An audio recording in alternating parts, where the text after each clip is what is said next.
자, 오랜만에 요청 문제가 들어왔습니다. 이게 그 수특 독해 연습 그 미니 테스트 2의 17번인데요. 문장 전체는 쉽습니다. 근데 쉬운데 그 고3들이 이제 이런 문제를 풀 때 우리 친구들 같은 경우는 그냥 문제 쉽게 푸는 것도 중요하지만은 그래도 EBS에서 한 50%의 문제가 수능에 나오잖아요. 이런 문제들이 변형 문제로 나왔을 때 이거 풀 수 있을까 모르겠다. 특히 이 부분 있잖아, 그죠? 자, 이 부분을 색깔을 한번 칠해볼까요? 파랗게, 그죠? 그리고 이 부분이 나오면 모를 가능성이 크다. 이 부분에서는 이게 왜 사회적 측면인지를 묻더라고요. 이 파란색 부분에서는 밑줄을 꺼볼게요. 이거나 이 이야기가 변형 문제로 빈칸이라든지 문맥 문제로 나오면 잘 못 찍을 것 같다. 이게 뭔 말이냐라고 하죠, 그죠? 근데 이제 전체적 이 맥락은요, 이 문제 굉장히 웃기는 겁니다. 이게 얼만큼 웃기는가 하면, 자, 일단 보세요. 만약에 우리 학원에 학부형이 찾아와서, 당신의 수업은 어떤 방식으로 진행하나요? 라고 물었을 때, 그러면 제가, 요청해 주셔서 감사합니다. 우리 수업은요, 그 수능에 대해서, 이원적 수능에 대해서 변정적 특징을 드러내어 진행합니다. 하하하. 라고 하면,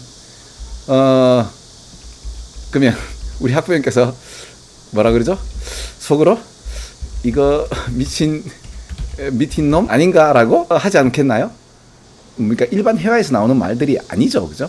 그리고 이런 걸 갖다가 막 뱉어내면 보통 이렇게 생각하죠. 근데 지금 이 말이 뭔가 하면 먹방은 음식에 관하여 이원적, 변정적 특징을 드러냅니다. 느낌 어때요? 상당히 똘끼 있는 이야기죠.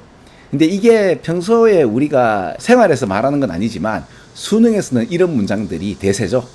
그래서 이해가 안 되는 겁니다. 왜 갑자기 이런 얘기 하냐? 그게 이 말이잖아요, 그죠? 이 말이 그 말이거든요. 자, 근데 이제 변정이라는 표현이 우리 몇 번 나왔었거든요. 요 표현, 그죠? 그래서 여기에 관련된 사전적 지식을 우리가 한번 알아볼 필요가 있어요. 여기 보세요. 자, 내가 그 다음에서 이제 변정이라는 표현을 한번 쳐볼게요. 그럼 이제 한국어 사전의 변정은 어떤 대상을 직관이나 경험에 의하지 않고 논리적으로 분석하여서 연구하는 것을 변정이라고 합니다. 이게 변론하는 것, 이런 것들이죠, 그죠? 그러면 여러분 봐봐요. 내가 어떤 거를 직접 경험하지 않고 논리적인 분석을 통해서, 추론을 통해서 어떤 상대를 이해한다는 게 변정이라면, 먹방은 내가 직접적으로 경험해요? 안 하잖아요. 그렇죠? 그러면 먹방은 굉장히 변정적 어떤 퀄리티 오브 테이스트에 관련돼서 그 맛에 대한 어떤 변정적 특징을 드러내지 않나요? 그렇죠? 웃기죠? 그러니까 맛을 보지 않더라도 그 사람의 얼굴 표현이나 이런 걸 보면서, 그죠? 그 음식이 맛이 있든지 아니면 이게 생뚱맞든지 아니면 너무 혐오스러운 맛이든지 이 세 가지 중에 하나겠죠. 그렇죠?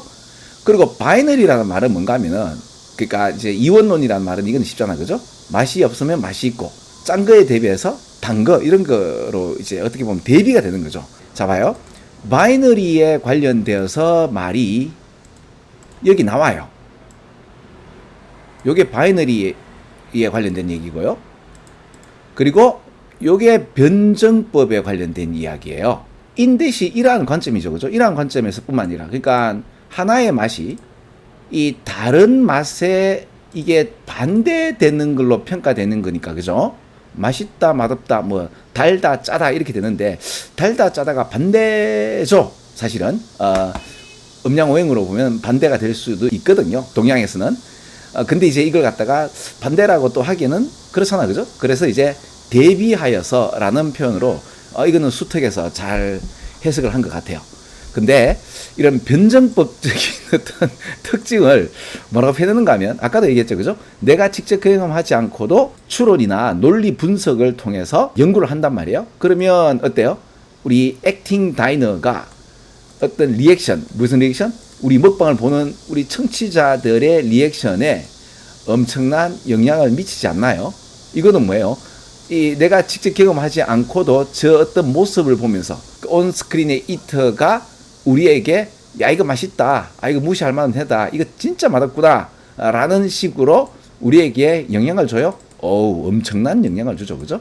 이거는 뭐예요? 시청자들이죠. 근데 시청자를 갖다가 굉장히 이렇게 수능스럽게 표현했죠. 이미지너리 해서 가상의, 이미지 네이티브에서 상상의, 다이너 하면 이거 누구예요? 보는 사람이죠. 특히 이제 극장 시트에 앉아서 더 이상 이런 어떤 맛난 음식의 어떤 감각에 이제 접근하지 못하는, 맞죠? 그죠? TV 스크린만 보면서 이게 뭔 맛이지? 누구에 따라 좌지우지 될 수밖에 없죠? 바로 이 음식을 먹는 사람, 스크린에 있는 먹방러들. 예, 먹방러들을 여기 나오네요. 그죠? 예, 온스크린 이터라고 하는 이 양반들에 의해서 좌지우지 되죠. 그죠? 그러니까 상호작용이 있다. 그죠? 그럼 이런 상호작용이 있는 화면의 음식에 대한 어떤 사회적 측면을 얘기하는 거 아니에요. 그죠? 왜? 상대방이 있고 그 상대방과의 어떤 오고 가는 어떤 커뮤니케이션이죠. 그럼 이거는 무슨 측면을 얘기하는 거죠? 사회적 측면을 이야기할 수 있는 거죠. 그래서 이제 이 문장의 답은 먹는 이미지가 부화된다는 표현도 웃기죠. 그죠? 이게 맛이 없다는 뜻을 전달하게 되면 부화되어서 그게 전달되어지면 먹방들을 보는 우리 이제 관중들은 이게 야 맛있는 음식이라는 경험을 상상하기가 어렵지 않나요?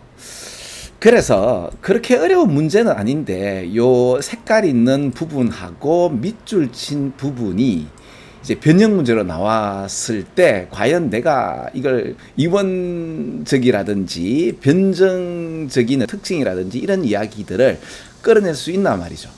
그런데 이런 무지막지한 단어들을 막 물어버리면 넘사벽 문제가 되는 거죠. 그죠? 되게 웃기는 이야기인데, 그렇죠? 남들의 어떤 수능적 똘끼를 우리가 한번 봤네요.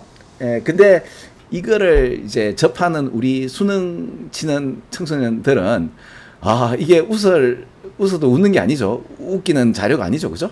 상당히 애매하고도 힘든 이야기인데, 그러니까 여러분들 공부할 때 이걸 자꾸 어렵다고 생각하지 말고 내가 못 알아먹는 건 뭔다?